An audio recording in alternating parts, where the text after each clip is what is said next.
Bonjour, c'est Cryptoly, j'espère que vous allez bien. En ce vendredi 26 avril 2024, on se retrouve aujourd'hui pour parler crypto-monnaie, pour parler Bitcoin, pour parler économie, et oui, parce que l'économie américaine va mal. C'est en tout cas ce qu'on va nous vendre dans les jours qui arrivent, avec les chiffres du PIB américain. On va parler de ça aujourd'hui, mais pas que. On va commencer aussi par la lutte réglementaire que l'on a toujours contre la SEC. Cette fois-ci, c'est Consensus. Consensus, c'est ceux qui font MetaMask, le wallet, qui ont été attaqués par la SEC en expliquant que, étant donné qu'ils proposent un wallet, ils sont un broker de securities, c'est-à-dire qu'ils vendent des actions. Alors exactement, là-dessus, quand on lit le titre, on se dit c'est what the fuck, sauf que c'est un petit peu plus compliqué que ça, à savoir que ce n'est pas le fait de proposer le wallet, c'est le fait d'avoir la fonction de swap, d'échange intégrée dans le wallet, qui fait que potentiellement, il peut être qualifié comme étant un broker. Ce qui est intéressant de voir, c'est Consensus attaque la SEC comme étant une mauvaise utilisation de la loi et une surutilisation de leur autorité. En tout cas, ça va être à suivre parce que Consensus est vraiment un très très gros protocole et un très gros acteur d'Ethereum et aussi de la crypto en général, et ça pourrait faire écho à beaucoup d'autres choses. À côté, nous avons le retour du stablecoin USDC, notamment Stripe, géant du paiement, d'accord, donc là on parle vraiment du leader de la gestion des cartes bancaires et du paiement sur Internet, va réintégrer notamment les crypto-payments à travers USDC. Ils avaient retiré depuis 2018, donc ça fait quand même un certain temps, tout ce qui était lié aux crypto-payments, à cause principalement de la volatilité de Bitcoin et le fait que c'était effondré. Donc normalement, cet été, on devrait avoir la possibilité de pouvoir retrouver sur quasiment tous les sites qui l'activent un paiement en USDC ou un paiement globalement à travers la crypto, et ça c'est vraiment très très positif pour l'adoption massive. À côté, petit fait rigolo, nous avons un SAT, donc c'est-à-dire une petite unité de Bitcoin qui a été vendue pour 2,13 millions de dollars. Alors exactement, c'est le bloc qui a servi au halving, au quatrième halving, et c'est via BTC qu'il l'a vendu. Via BTC, c'est un des plus gros acteurs de minage que l'on retrouve dans les pools. Donc là-dessus, ils ont eu le bloc du halving, et en plus des frais colossaux qu'ils ont pu avoir dans ce bloc-là, ils ont récupéré 2,13 millions de dollars à la vente du bloc. On va dire que ça a été un bloc très très fructueux. À côté, nous avons Pantera Capital, donc qui est un énorme capital spécialisé dans l'investissement crypto, qui a levé 1 milliard de dollars pour financer des nouveaux projets crypto, donc ça n'arrête pas. Et à savoir que le dernier investissement qu'ils ont fait, ils l'ont fait tout seul, 8 millions de dollars sur du jeu, donc du gaming web 3, à travers Infinigod, qu'il va falloir surveiller. À savoir que Pantera Capital, c'est vraiment un très très gros VC qui généralement choisit très très bien ses projets, donc c'est à garder sous le coude. Dans la partie gaming, ce qui est intéressant de rappeler, c'est que nous avons encore 2 quests à faire, toujours un My Lovely Planet à faire, je vous invite, il reste encore 2 jours, vous avez la possibilité de pouvoir vous sélectionner pour un airdrop directement, et là-dessus ça vous demande rien, juste vous connecter, vous avez le lien en bas en description, pareil pour Amphore, toujours quelques jours pour pouvoir faire l'utilisation, dans lequel vous avez la possibilité de faire un ensemble de quêtes qui vont vous permettre de pouvoir être éligible à des airdrops. Pareil, encore une fois, en commentaire, en description, si ça vous intéresse. Et nous allons parler maintenant de stagflation, parce que c'est un petit peu la grosse nouvelle macro qu'il y a pu avoir ces derniers jours, dans lequel nous avons le chiffre, ici, de la macroéconomie qui est ressorti, le PIB trimestriel T1, 1,6% versus 2,5%, qui était espéré, à savoir que nous avions eu déjà des premiers signes de faiblesse, mais là on voit que le PIB s'est vraiment effondré, et là on rentre dans cette notion de stagflation, stagflation étant le fait d'avoir de l'inflation et de ne pas avoir de progression économique, qui est la pire des situations que l'on pourrait voir. Et là-dessus, il y a un véritable impact et réflexion psychologique sur qu'est-ce qui va se passer au niveau de la macroéconomie. Est-ce que la Fed va devoir intervenir pour pouvoir soutenir l'économie américaine? Est-ce que c'est juste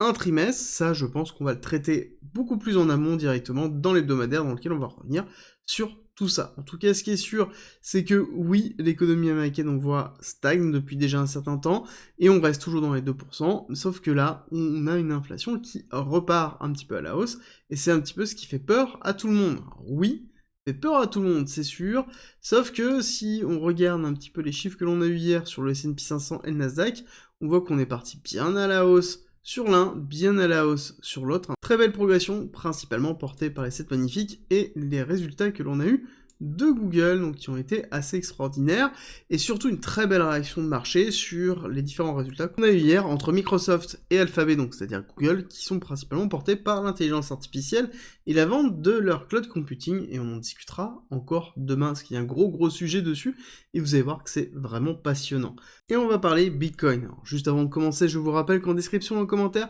vous avez le replay de la masterclass d'1h30 que je vous ai faite sur, globalement, comment bien gérer son bull run à travers les achats, à travers les ventes, les profils psychologiques, les cryptos qui n'ont pas encore éclaté. Globalement, je vous donne tout, c'est gratuit, c'est en commentaire et en description, si ça vous intéresse. Au niveau du Bitcoin, très simple, on a bien fait un petit retracement, on a commencé à avoir une forme de respiration, on rappelle juste que nous sommes toujours dans une box, d'accord, toujours bien présent dans ce ranging, cette neutralité dans laquelle on a une diminution clairement de la volatilité, principalement due aux diminutions des inflows que l'on retrouve au niveau des ETF spot Bitcoin, et donc ça joue sur le long terme.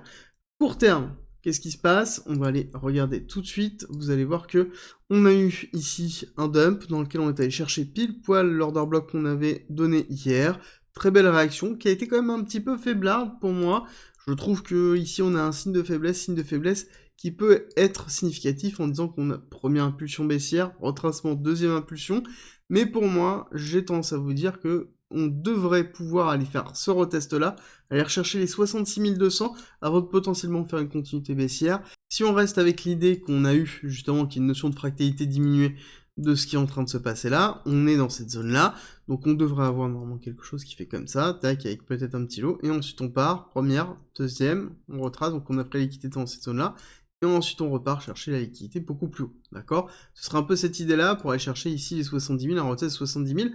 à voir, à surveiller, ou est-ce qu'on est tout simplement ici dans une phase de retest, là j'aurai un signal potentiel pour aller chercher plus bas, et c'est un petit peu la réflexion que je vais avoir sur du court terme. Et c'est un petit peu ce qui est en train de se valider pour moi ici avec les clusters de liquidation que l'on retrouve au niveau de 67 300, un très gros cluster, donc très gros intérêt à aller chercher justement de 67 300 à 70 000, il y a beaucoup de liquidités qui sont en attente, et dans lequel on pourra avoir justement une incentive à créer du long, plutôt classique. Au niveau de l'order flow, intéressant de noter qu'on a un gros maintien au niveau des positions top trader,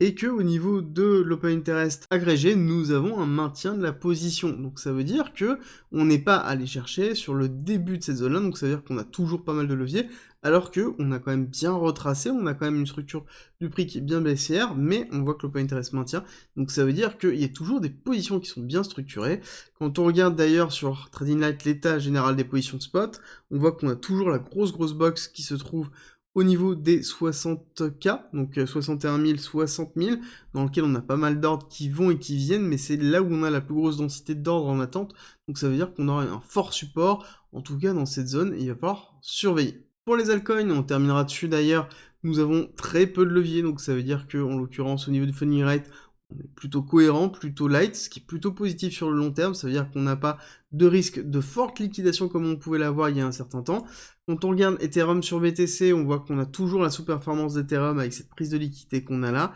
Pour moi, je garde toujours ma target à aller chercher un petit peu plus bas encore, donc c'est soit une surperformance de Bitcoin pendant un certain temps, soit une sous-performance d'Ethereum pendant un certain temps, ou soit les deux, si jamais on doit vraiment chuter très vite. Et au niveau des autres alt, qu'est-ce qui se passe? On voit vraiment qu'il y a une tendance baissière qui s'est formée, dans laquelle nous avons vraiment une impulsion baissière à partir, on va dire, du 13 mars, à peu près 13-19 mars, dans lequel on voit vraiment une inflexion, et ensuite on voit vraiment une décélération à partir du 12 avril,